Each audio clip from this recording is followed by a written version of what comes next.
দারুণ হাওয়া দিচ্ছে, একদম ঠান্ডা চিল।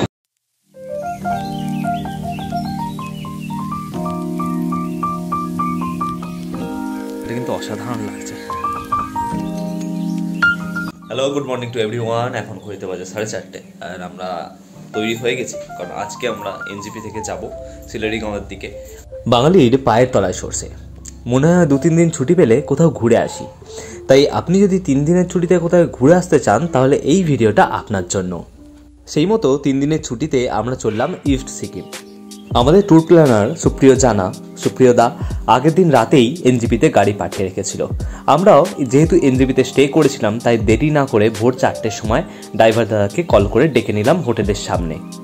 হাওড়া, কলকাতা বা শিয়ালদা থেকে এনজিপিতে আসার অনেক ট্রেন আছে রাতের দিকে, কিন্তু যেহেতু ডিসেম্বর মাসের পর থেকে মার্চ এপ্রিল পর্যন্ত ট্যুরিস্টের প্রচুর চাপ থাকে, সেই জন্য রাতের দিকে ট্রেন পাওয়া অনেক সময় সম্ভব হয় না। তাই আমরা কাঞ্চনজঙ্ঘা ট্রেনটা টিকিট কেটেছিলাম, যেটা সময় ছিল সকালবেলা। তাই আমরা সন্ধ্যেবেলা এনজিপি এসে পৌঁছলাম এবং এনজিপিতে ওই দিনের রাতটা স্টে করে পরের দিন ভোরবেলা রওনা দিলাম এনজিপি থেকে সিলারিগাঁওয়ের উদ্দেশ্যে। আপনারা হয়তো জেনে থাকবেন, ডিসেম্বরের প্রথম দিকে তিস্তা নদীতে বন্যা হওয়ার জন্য নর্থ সিকিমে প্রচুর ক্ষয়ক্ষতি হয়েছে। সেই জন্য লাচুং খুলে গেলেও লাচেন এখনও খোলেনি সেইভাবে, এবং লাচুংয়েও আংশিক ট্যুরিস্ট যাতায়াত করছে।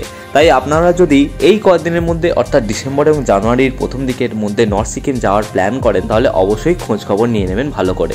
তবে যদি আমার কথা শোনেন তাহলে আমি আপনাদের বলবো আপনারা এখন নর্থ সিকিম ট্রিপ না করে ইস্ট সিকিম ঘুরে আসুন, কারণ নর্থ সিকিমের অনেক রাস্তাঘাট রয়েছে যেগুলো এখনও পুরোপুরিভাবে খোলেনি। যাচ্ছি, দেখতে পাচ্ছ সকালের ভিউটা অসাধারণ ভিউ কিন্তু, আর গাছপালাগুলো দেখে বুঝতে পারছেন যে কি জোরে এখানে হাওয়াটা দিচ্ছে, পুরো ঠান্ডা ঠান্ডা হাওয়া দিচ্ছে।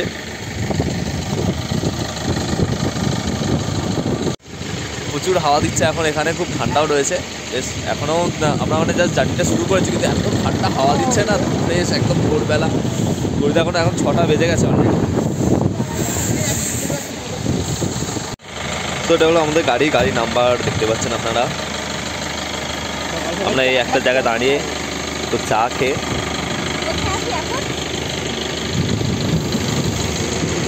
এনজিপি থেকে যত তাড়াতাড়ি আপনারা রওনা দেবেন তত তাড়াতাড়ি পৌঁছে যেতে পারবেন আপনারা আপনাদের ডেস্টিনেশনের দিকে, এবং সাথে উপভোগ করতে পারবেন সকালের দারুণ মনোরম আবহাওয়া। এবং তাড়াতাড়ি বেরোলে আপনারা রাস্তার জ্যামটাও কিছুটা হলেও এড়িয়ে যেতে পারবেন। ইস্ট সিকিম বা সিল্ক রুট ভ্রমণ করতে হলে প্রথম যেখানে আমরা স্টে করব সেটা হলো সিলেরিগাঁও। অনেকে গিয়ে ইচ্ছেগাঁওতেও স্টে করতে পারেন। পথে আমরা যেতে যেতে যেভাবে তিস্তা নদীর ভয়ঙ্কর রূপ সম্পর্কে বর্ণনা শুনলাম এবং দেখলাম তা সত্যিই কিন্তু ভয়াবহ। নদীর পাড়ে পাড়ে এখনও দেখা যাচ্ছে প্রচুর গাড়ির টায়ার, কোনো গাড়ির হ্যান্ডেল। ড্রাইভার দাদার কাছ থেকে শুনলাম যে নদীর তলায় বহু গাড়ি ভেসে চলে গেছে এবং বহু মানুষের প্রাণও গেছে। নদীর ধারে ধারে যে সমস্ত ক্যাম্প এবং হোটেল ছিল সেগুলো সবই ভেঙে চুরমার হয়ে গেছে তিস্তা নদীর বন্যায়। 4 তারিখে বন্যা হয় এবং 22 তারিখেই ইস্ট সিকিমের পথ খুলে দেওয়া হয় এবং অনেক রাস্তাও মেরামত করে দেওয়া হয়। এটা থেকে আমরা বুঝতে পারি যে কি তৎপরতার সাথে সিকিমে রাস্তাঘাটের কাজকর্ম হয়েছে। ये তিস্তা ভিউ পয়েন্ট है। अरे यार बहुत सही है भाई। আপনারা বিশ্বাস করবেন না, কয়েকদিন আগে এই নদীটাই এত বেশি বর্ষার জলে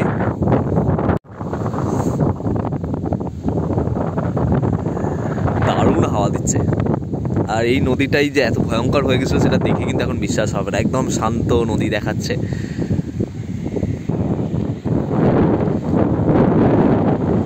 সামনে পাহাড়, ঠান্ডা হাওয়া, অসাধারণ একটা তিস্তা ভিউ পয়েন্টে।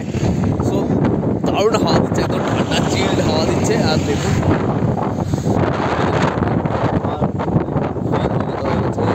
নদী যাচ্ছে, অসাধারণ লাগছে, ঠান্ডা চিল্ড হাওয়া দিচ্ছে।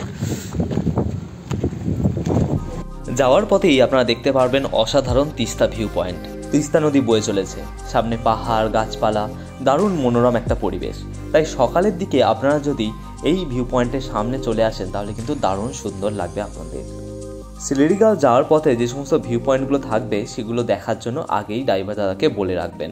আর যদি আপনারা না জেনে থাকেন তাহলে জিজ্ঞেস করে নেবেন ড্রাইভারকে যে কী কী ভিউ পয়েন্ট রয়েছে যাওয়ার পথে। সিকিমে ঢুকতে গেলে রোড পারমিট করাটা খুব দরকার এবং সেই জন্য প্রয়োজন ছবি এবং ভোটার কার্ড। আপনারা আপনাদের সাথে ছবি এবং ভোটার কার্ডের জেরক্স অরিজিনাল অবশ্যই ক্যারি করুন। এখান থেকে আমরা কাঞ্চনজঙ্ঘার একটু ভিউ দেখতে পাচ্ছেন আপনারা, সাদা মতো ওখানে দেখাচ্ছে, একদম শুভ্র সাদা বরফে, দারুণ সুন্দর ভিউটা।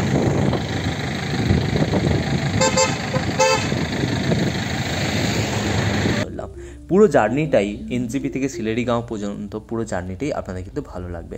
দেখতে পাচ্ছেন কিভাবে তিস্তা নদী পুরো রাস্তাকে নষ্ট করে দিয়েছে। এই জায়গার রাস্তা একদমই ছিল না। এই কিছুদিনের মধ্যে 1 সপ্তাহ 2 সপ্তাহের মধ্যে রাস্তাটা কোনোভাবে তৈরি করার চেষ্টা চলছে।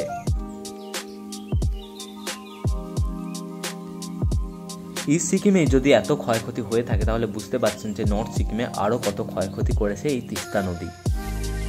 ড্রাইভারের সাথে কথা বলে জানতে পারলাম তিস্তা নদীর এই বন্যায় বহু মানুষ, প্রচুর বাড়ি গাড়ি সমস্ত ধসে গেছে এবং নদীর তলায় চলে গেছে।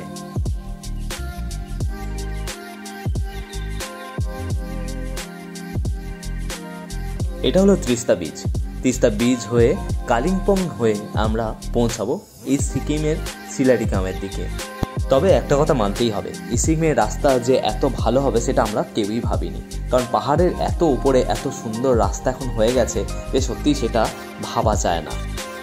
এখন ঘড়ির কাঁটায় 7:30 আর দেখতে পাচ্ছেন জঙ্গলের মধ্যে দিয়ে আমরা চলেছি আমাদের প্রথম যে ডেস্টিনেশন।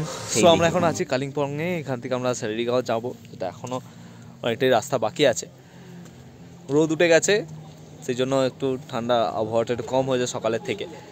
সো ব্যাকগ্রাউন্ড ভিউটা দেখতে পাচ্ছেন, দারুণ সুন্দর জায়গা, বেশ ফ্রেশ লাগছে।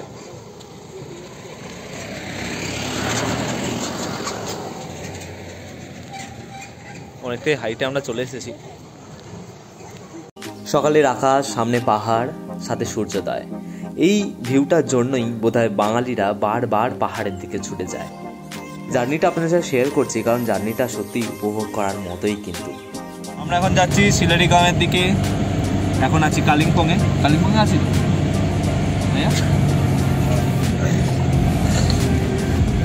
যা ভালো ভিডিও যা নড়ছে।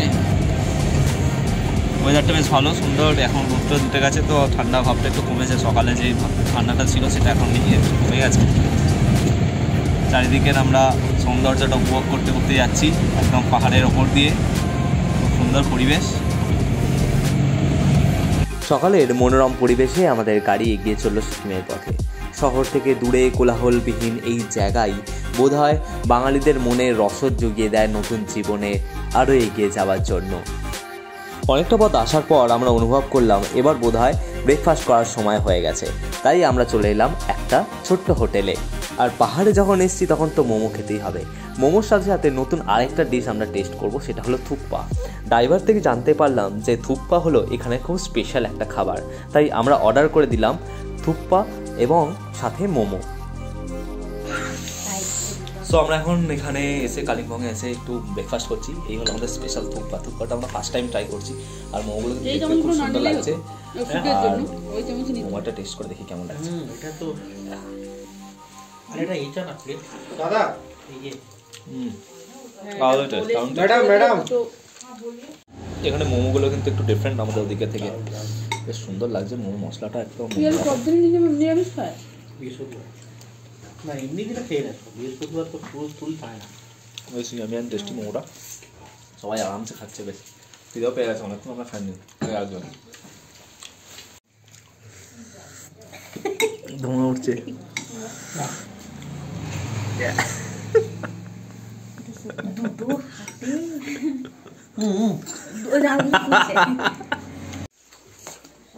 मोमो अच्छा है। मोमो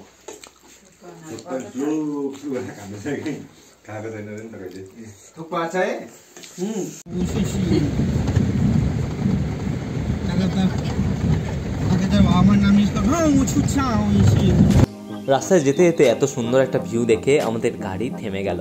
ড্রাইভারকে বললাম একটু গাড়িটা থামাতে, যাতে এই সুন্দর ভিউটা উপভোগ করা যায় খানিকক্ষণ সময় নিয়ে। আমরা গাড়িটা থামিয়ে গাড়ি থেকে নেমে সুন্দর ভিউটা উপভোগ করলাম কিছুক্ষণের জন্য, তারপর আবার গাড়ি স্টার্ট দেওয়া হলো। আর ফ্রেশ, একদম এত ফ্রেশ এয়ার, মনে হচ্ছে না কোনো পলিউশন নেই, কিছু নেই, সুন্দর লাগছে। ফ্রেশ, হালকা হালকা ঠান্ডা, রোদ উঠেছে আর একদম সামনে সাইডে পাহাড়, দারুণ সুন্দর লাগছে। আমাদের যাওয়ার রাস্তা। ইস্ট সিকিমে এলে বেসিক্যালি লোক সিলারিগাঁও, ইচ্ছেগাঁওতেই বা কালিম্পংয়ে স্টে করে, কারণ একসাথে অনেকটা হাইট যদি যাওয়া যায় তাহলে ক্ষেত্রে প্রবলেম হওয়ার সম্ভাবনা থাকে। তো সেই জন্য আমরা সিলারিগাঁওতে আজকে স্টে করব। সিলারিগাঁওতে স্টে করে এখানে সাইট সিন করে দেন কালকে যাব জুলুকের দিকে। এই সময়ের ওয়েদারটা বেশ সুন্দর, হালকা হালকা ঠান্ডা, রোদ উঠেছে, রাতের দিকে মনে হয় বেশ ঠান্ডা পড়বে। শিলিগুড়ি যাওয়ার এই রাস্তাটা একদমই অফ রোড, এখানে যেহেতু ফরেস্ট রোড সেই হিসাবে।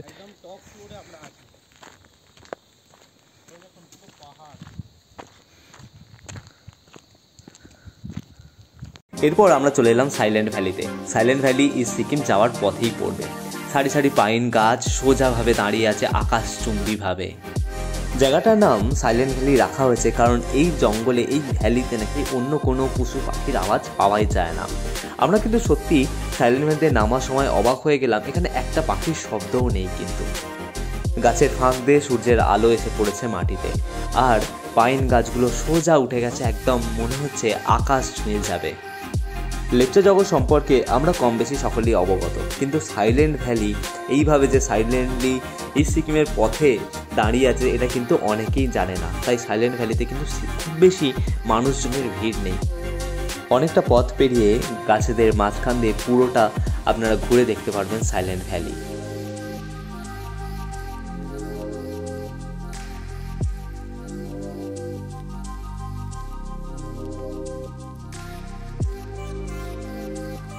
সো সাইলেন্ট ভ্যালি ফরেস্টের ভিতরে আমরা অনেকটা চলে এসেছি, আর একদম ঝাউ গাছ ভর্তি দেখছেন, দারুণ সুন্দর লাগছে।